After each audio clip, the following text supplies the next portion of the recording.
చూసింటారు గత 5 సంవత్సరాలుగా ప్రజాస్వామ్యాన్ని అపహాస్యం చేస్తూ వ్యవస్థలను చేతిలోకి తీసుకొని పంచాయతీరాజ్ ఎన్నికల్లో మున్సిపల్ ఎన్నికల్లో ప్రతిపక్షాలు చేసిన అరాచకం చూసాం.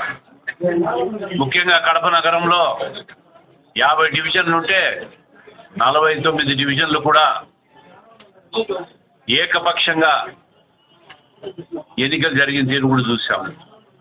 50 కార్పొరేటర్ కూడా వాళ్ళ పంచం చేరిపోయినాడు, అది వేరే విషయం. ఈ విధంగా ప్రజల ఆమోదం లేకుండా,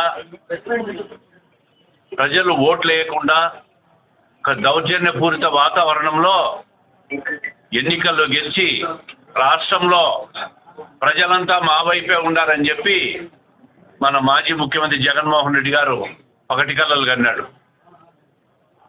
ఈరోజు రాష్ట్రంలో 2 అంకెలు, అది కూడా 2 ఒకట్లకు చేరుకున్నాడు. ప్రతిపక్ష హోదా కూడా కోల్పోయింది.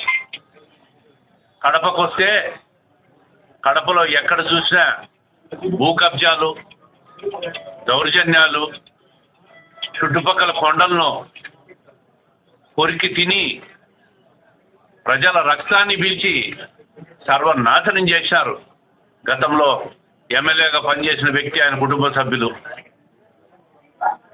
ఈ వారం రోజులుగా మార్పు చూస్తూ ఉన్నారు. అన్ని విభాగాలతో కూడా సమీక్షలు చేశారు ఎమ్మెల్యే గారు. ఎక్కడా కూడా అవినీతికి తావు లేకుండా, అరాచకానికి ఆస్కారం లేకుండా పరిపాలన ఇవ్వాలనేదే మా ఆలోచన, మా ఉద్దేశం. అదేవిధంగా మొన్న జరిగిన సమీక్షలో కూడా ఆర్డీఓ గారు ప్రొసీడింగ్స్ కూడా ఇచ్చినారు. ప్రభుత్వ భూములు అన్నీ కూడా సర్వే చేసి, ఈ కడపలో పనిచేసిన సర్వేయర్లు కాకుండా వేరే ప్రాంతాల నుంచి సర్వేయర్లు నియమించి పక్షపాతం లేకుండా ప్రభుత్వ భూములన్నీ కూడా సర్వే చేసి కాపాడి దానికి ఫెన్సింగ్ వేసి ప్రభుత్వ భూమి అని చెప్పి బోర్డులు పెట్టమని చెప్పి కోరడము, తక్షణమే ఆర్డీఓ గారు కూడా ప్రొసీడింగ్ ఇవ్వడం కూడా చూసాం. రెండో విషయానికి వస్తే నగరంలో ఉన్న అత్యవసర సర్వీసులు, ముఖ్యంగా తాగునీరు మీద సమీక్ష చేశాం. గత పాలకులు డిప్యూటీ ముఖ్యమంత్రి జిల్లా నుంచి ముఖ్యమంత్రిగా ఉండి కడపకు నీళ్లు ఇవ్వలేని దుస్థితికి దిగజారిపోయినారు.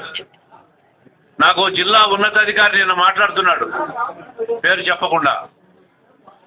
అసలు గత సంవత్సరంగా అభివృద్ధి మీద సమీక్ష చేసిన మనిషి లేడు కడపలో. మొట్టమొదటిసారి మీరు సమీక్ష చేశారు. ఈ విధంగా సమీక్ష చేసి మాకు అభయం, ధైర్యం ఇస్తే అధికారులమంతా ప్రభుత్వ విధానాలకు, ప్రభుత్వ ప్రాధాన్యతకు మేమంతా కూడా ముందుకు తీసుకుపోయి అభివృద్ధి కార్యక్రమాల్లో భాగస్వాములు చేసి మేము ముందుకు తీసుకుపోతాం, మాకు సపోర్ట్ చేయండి మీలాగా అని చెప్పి ఉన్నతాధికారులు చెప్తా ఉన్నారు. ఇటువంటి కడపను ఇటువంటి దీన స్థితికి దిగజార్చినారు వీళ్ళు. రాష్ట్రంలో కడప అంటే ఒక భయానక వాతావరణం, ఒక మాఫియా రాజ్యం. జిల్లా ఎస్పీ గారికి కూడా విన్నవించినాం, ఎక్కడా కూడా గాంజాయి అనేది ఉండకూడదు, స్మగ్లర్స్ ఉండకూడదు, రౌడీలు ఉండకూడదు. యథేచ్ఛగా గత 5 సంవత్సరాల్లో ఈ ఎమ్మెల్యే, ఆయన కుటుంబ సభ్యుల అండదండలతో ఇటువంటి అరాచకాలు చేశారు. ఎంత పెద్దవాడైనా ఉపేక్షితని చెప్పి జిల్లా ఎస్పీని కోరినాం. చట్టపరంగా శిక్షించాల్సిందే, ఎవరిని వదిలిపెట్టేది ఉండదు. దుష్ట శిక్షణ, శిష్ట రక్షణ జరగాల్సిందే. అది మహాభారతంలో శ్రీకృష్ణుడు చెప్పాడు, అది తప్పదు. ఈ సిస్టంలో దుష్ట శిక్షణ, శిష్ట రక్షణ జరగాల్సిందే. ఈరోజు తెలుగుదేశం పార్టీ ఎమ్మెల్యేగా బాధ్యతలు తీసుకున్న తర్వాత ఎమ్మెల్యే గారి కార్యాలయాన్ని ఓపెన్ చేశారు. 1 నుంచి 13 డివిజన్లకు సౌలభ్యం కోసం, ప్రజల సౌకర్యార్థం ఇక్కడ ఒక సిస్టమ్ను కూడా ఏర్పాటు చేసి, ఏదైతే తను చెప్పినట్టుగా సమావేశాల తర్వాత ఏ ఆఫీస్లో ఏ రోజు ఎక్కడెక్కడ అందుబాటులో ఉంటారో తన షెడ్యూల్ కూడా మీకు డీటెయిల్గా 10 రోజుల తర్వాత రిలీజ్ చేయడం కూడా జరుగుతుంది. తప్పకుండా ప్రజలకు అందుబాటులో ఉండి ప్రజా సమస్యల పరిష్కారానికి, నగర అభివృద్ధికి కట్టుబడి ఉన్నామని చెప్పి, భూములే కాదు వక్ఫ్ బోర్డు భూములు ముస్లిం మైనారిటీ మంత్రిగా ఉండి వక్ఫ్ బోర్డు భూములు కాపాడాల్సిన వ్యక్తి దొంగకు తాళాలు ఇచ్చినట్లు వక్ఫ్ బోర్డు ఆయనకు అప్పచెప్తే వక్ఫ్ బోర్డు భూములు కూడా అన్యాక్రాంతం చేసినాడు.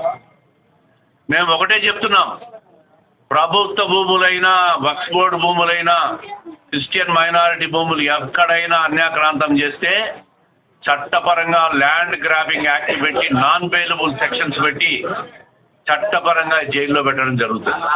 దీంట్లో రెండో ఆలోచన లేదు, రెండో రాజీ పడేది లేదు. కక్ష సాధింపులు అనేది అసలు ఉండవు. ఇది మా ప్రభుత్వ విధానం కాదు. కానీ తప్పు చేసిన వాళ్ళు శిక్ష అనుభవించాల్సిందే. అది రాజ్యాంగ పరంగా ఉన్న చట్టం, దాని ప్రకారం అందరూ ముందుకు పోవాలి. అందరికీ కూడా బక్రీద్ శుభాకాంక్షలు తెలియజేస్తూ ఉంటాం. రేపు జరగబోయే పండుగను అందరూ కూడా సంతోషంగా సుఖశాంతులతో జరుపుకోవాలని, అందరూ ఆనందంగా ఉండాలని, ప్రపంచ మానవాళంతా కూడా సంతోషంగా ఉండాలని, మత సామరస్యాన్ని కాపాడాలని చెప్పి అందరికీ కూడా విజ్ఞప్తి చేస్తూ బక్రీద్ శుభాకాంక్షలు తెలియజేస్తున్నాం.